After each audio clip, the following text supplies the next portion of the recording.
and I fuck with the fake, no. These niggas talk to the Jake Shaw. I be out tasting the cake, y'all. That bitch, she got what it takes, all. Man, I drink all of my lonely cuz. These niggas act like a homie, but my niggas never been phony, dog. So my family, it ain't only blood. That's real, that's real, that's real, that's real. Okay, we back at it again on this YouTube shit.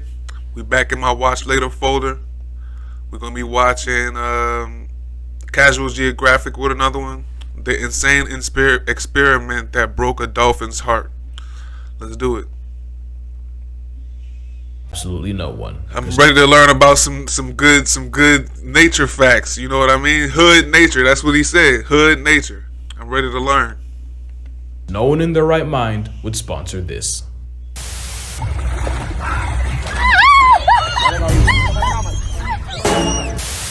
Well, butterfly on a corn cob. I see that I've romanticized a wild animal the same way Margaret Howe did when she off that dolphin in the 1960s. Both she and I assaulted a captive creature, then expected it to be reciprocal.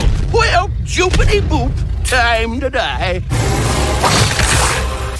You know, we've done some really questionable things in the name of science. Like that time legitimate attempts at a humanzee were made, or that time a psychologist raised a chimp and a human baby together to see what would happen. We're gonna get back to that, but the answer is nothing good. And of course, that time we gave dolphins acid and hand service, all for a very questionable science project. You see, the 60s were a special... Acid and hand service. So what he talked about, he said when me and that lady jacked off a fucking dolphin, I guess that's what he's about to talk about. Time. America and the Soviet Union were in the midst of a meat measuring contest all the way up into space, and at the same time, there was a question as to whether humans could learn to communicate with animals as well as we do with each other. And renowned neuroscientist John C. Lilly fully took on the task of trying to bridge the gap between the man and animal language barrier. Now, I mentioned his job to show you he wasn't just some acid-dropping self-stereotype of the 60s. Don't get me wrong, he was, but he was also a contributing member of the scientific community. In fact, he was the one who invented sensory deprivation tanks, which he did acid in. Anyway, he was interested in possible human-animal communication, but also in animal intelligence. And that's how dolphins got an invite to this party. At the time, John Lilly saw them as the smartest things on the planet that weren't human. And as a neuroscientist, he was especially drawn to the dolphin's brain. Not only do cetaceans have the largest brains of any animal, bottlenose dolphins have a brain 4 to 5 times larger than what you would expect for an animal their size. But what really made Lilly Eureka himself was while he was observing and researching dolphins and talking to himself, he realized that the dolphins seemed like they were imitating his voice. And that convinced him that the dolphins were trying to speak to him. And with their high intelligence, John C. Lilly figured that if we could somehow find a way to communicate with dolphins, that could lead to us finding a way to talk to aliens, which was an Olympic gymnast level stretch, but hindsight's 2020, and unfortunately this was the 1960s. That's a huge stretch, man. And the fact that he thought that the dolphins were imitating his voice, it speaks to the fact that he might have been like a little fucking crazy. And then to give dolphins acid and then jack them off, come on, what the fuck? And wanting it to be reciprocal. This is not I don't even like. There's nothing even to compare that to. That's crazy. That's nuts. Either way, depending on how you look at it, this was both the best and worst thing that ever happened to his career. The implication of extraterrestrial communication convinced NASA and other government agencies to sponsor Lilly financially. With the help of anthropologist Gregory Bateson, John C. Lilly would create the Dolphin House, where he would attempt to learn how to speak to dolphins. That's how the experiment started, but you don't want to hear about that. You want to get to the part where he started slipping dolphins acid. Oh, trust me, we're gonna get to that, just bear with me. The Dolphin House was built in the US Virgin Islands, and you're gonna see why that was actually very ironic. It's like having a gay friend on Dick Street. That's not a joke, by the way. When I went to college, there was a gay fraternity located on DIX Dick Street. That is a true story. So in this experiment, there were 3 dolphins. There was Sissy, the big sister and leader of the group, Pam, the shy introvert, and a young immature male named Peter. And again, given the circumstances, that name would be so ironic you'd swear it was part of a sick joke. But there was another key character. Peter. So he named the only boy, he named him Peter. And he's on fucking Virgin Street. to this story, and that was a Miss Margaret Howe Lovett. Margaret never had any formal scientific training, but apparently she was a natural at observing and documenting animal behavior. So they brought her in and had her work with the one male dolphin, Peter, since he was the only one out of the three that never had any human sound training. So Margaret's goal would be to teach Peter how to speak English the same way a mother would to her child. She would slowly count to 3 and have Peter repeat after her. She'd say all the vowels in the alphabet and try to get Peter to mimic her. 1, 2, 3. You can do better, Peter. And on some level, this made sense since mimicry is how baby dolphins learn how to dolphin from their mothers. But here's the thing with dolphins. In the wild, they communicate with each other through a series of clicks, squeaks, and whistles, and most of that's in the water. But to talk to humans through air, the dolphins would have to make noises through their blowholes. It's like if I challenge you to speak perfect English, but without using your mouth. So for anatomical reasons, Peter was pretty much screwed. Figuratively, the literal is coming. Like Peter. I'll say one thing though. Say what you want about Jesus, this episode is good. He's good. But yeah, to speak to, I didn't think that they couldn't use their mouths to do that. I didn't know that they would have to use the blowhole, and it kind of makes sense. And then this experiment, you can't make a dolphin speak. You can make it do vowel sounds and fucking alphabet sounds probably, but I think our mouths are way more intricate than a fucking blowhole can possibly try to be. You know what I mean? That's crazy. Margaret, but she was committed. She painted her face white and her lips black so Peter could see the shape and movement of her mouth while she was making the noises so he could try to replicate that with his blowhole. She also decided to move in with Peter full time to maximize her time with him. And slowly, Peter was actually getting better at mimicking her. August 18, this is the morning lesson with Peter. Hello. Hello. You just can't beat good. What do you mean getting better at mimicking her? Hello Moo comes right to your front door. Which made John C. Lilly Eureka himself for the second time. News about this dolphin English project got out and people were curious, and John C. Lilly was seen as a visionary. It even got the attention of world-renowned astronomer Carl frickin' Sagan.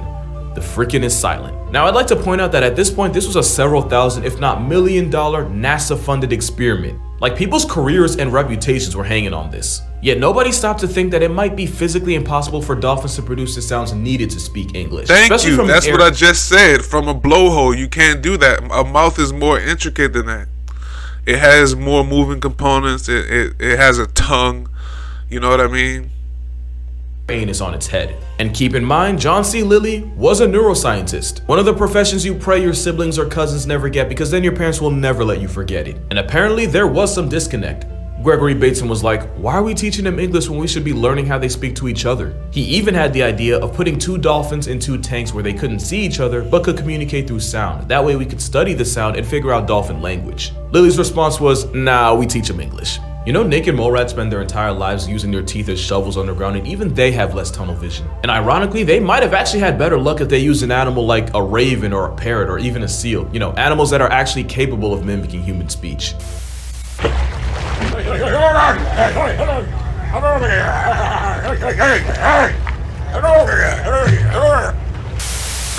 I guess dolphins were the hill to die on. So Margaret and Peter kept on with the lessons, but soon... That's crazy. I didn't even think about a seal. Yeah, a seal makes sense. A parrot, a crow, you know, things with mouths and tongues and shit like that. The size of the brain has something to do with it, but it really doesn't have nothing to do with it, if you know what I mean. Like, a blowhole will never be able to pronounce words. Sounds, yes. Words, no. There would be another problem. Peter was a young, sexually immature male with the attention span of one. So how do you get a hormonal teenager going through puberty to listen to you? Yep, we finally made it to that part. So whenever Peter would get distracted, Margaret would send him downstairs to play with Pam and Sissy. But dolphins can mate several times a day, if not an hour, and the constant disruptions were starting to slow their progress down. So Margaret figured she could kill 2 birds with 1 stroke. Stone, stroke. Two things happened after that. Peter got a job he never applied for, and after that, the only virgin on the premises was the very island itself. Playing tug-of-war with Lil Peter meant Margaret had more time to teach Big Peter English, and as a species that often uses decapitated fish, I'm sure Peter wasn't complaining. So now Margaret had a full-time job teaching Peter English while also learning anatomy and chemistry part-time. But patience was starting to run thin because there was another thing a group of scientists somehow never thought of. You could teach a dolphin how to speak English, but that doesn't mean he'll understand any of it because mimicry isn't comprehension. Any pretentious dude in the bar can say E equals MC squared, ask him what it actually means, and watch how fast his face falls. What started as an experiment to learn to communicate with a highly intelligent non-human creature quickly devolved into an R-rated game of Simon Says, except with more hand signs and drugs. And now we're at that part of the story. You see, at this point, John Lilly was under a lot of pressure. Unlike Peter, financial backers had started to pull out, and Gregory Bateson, who was already skeptical to begin with, was now starting to seriously wonder just how far they were willing to go for science. Soon he'd get his answer, just not the one he wanted. Like I said, the 60s were a different time, and around this time, a fun little thing known as lysergic acid diethylamide was quickly gaining traction as a potentially mind-altering, conscious-expanding substance. John Lilly would frequently participate in the consumption of a little slice of delight, which he would take while in the sensory deprivation tank. It's not like he was a stranger to such activity. John Lilly wrote his first book, Man and Dolphin, over the course of one weekend while off amphetamines. So when he hit a roadblock in his research, Lilly was desperate, and his Hail Mary, let's give dolphins LSD and see what happens. Margaret wasn't having any of that and demanded that he keep that nonsense away from Peter, but at the time Margaret was basically a 24-year-old intern and John C. Lilly was still the big-time scientist. And like I said, hindsight's 20/20 and logic had real estate in his blind spot. So John took Peter along with Pam and Sissy on a lovely Saturday drive and recorded what happened. And apparently, nothing. Dolphins might have been slightly noisier, but pretty much nothing to record. Lilly was beyond down bad and he was desperate for a response, and he knew that dolphins have an incredible sense of hearing. So he got out a jackhammer, because at this point I don't think this was even about dolphins anymore. I think he just wanted to do acid. And this was the 60s, it's not like you needed an excuse for that kind of thing. So John Lilly pulled out a jackhammer and just started jacking away, an activity I'm sure that room had seen more than enough of. And the noise didn't seem to do anything but probably ruined whatever trip the dolphins were on. Right. At this point, Gregory Bateson had seen more than enough. Remember how I said he started to wonder how far they were willing to go? Well, apparently his line in the sand was giving dolphins a little sense of direction. If the experiment was a train and science was the tracks, at this point this thing was halfway down the Pacific, so he packed up and left. It was kind of wraps for the entire experiment after that. At one point, Lilly tried communicating with the dolphins telepathically, so safe to say the acid had won. And as the experiment was called off and the staff separated, the dolphins were shipped out. So here's where a lot of the facts got left out for the sake of the story. So it's popular belief that after the experiment ended and Peter was separated from Margaret, he proceeded to die of a broken heart. And from horny. Now part of that is probably true. Let's just put it this way, Peter had gotten used to getting a special job every day, and he went from that to being painfully unemployed. Forget unemployed, bro was in a recession. And there's the fact that Peter very likely caught feelings for this woman that he had been around 24/7. But here's the part people leave out. Peter was shipped out to a former bank building in Miami to live. His new home was a tight, cramped tank that he could barely turn around in with little if any natural light. Also think of how bad public bathrooms smell, and then imagine an animal that uses the bathroom 5 times more than any human.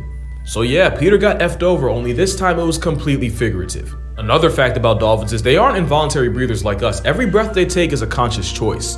It's why dolphins can only sleep by resting half their brain at a time, otherwise they would just not breathe and flatline themselves. We know this because when John Lilly operated on dolphins to observe their brain and put them under anesthesia, the dolphins ended up suffocating. So Peter made the executive decision to delete himself, likely due to depression. Dean found out about her and Peter. So they fucking suffocated when he said every breath is a choice, is a conscious choice.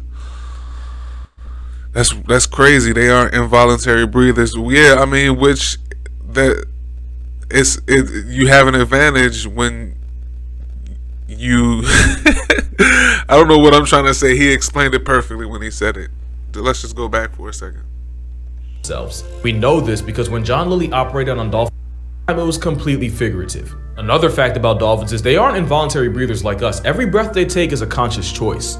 It's why dolphins can only sleep by resting half their brain at a time, otherwise they would just not breathe and flatline themselves. We know this because when John Lilly operated on dolphins to observe their brain and put them under anesthesia, the dolphins ended up suffocating. So Peter made the executive decision to delete himself, likely due to depression. Margaret didn't do much better, because when Hustler magazine found out about her and Peter and what she did to Peter, they wrote a story on her, and let's just say it wasn't a good look. Also, did I mention she never got paid for this? Like, imagine your entire legacy, like what you're gonna leave on this earth was that you had relations with a wild animal and didn't even get paid for it.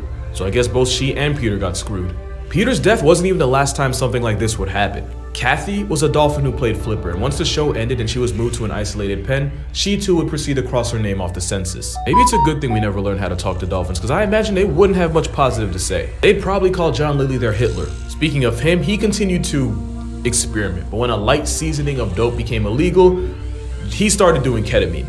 And like I said, we've done some sick things for science. Like when psychologist Winthrop Kellogg decided to raise his human baby son alongside a female chimp named Guada. See what would happen. What happened was his human son started acting feral, walking on all fours, grunting like Gua, and even biting people.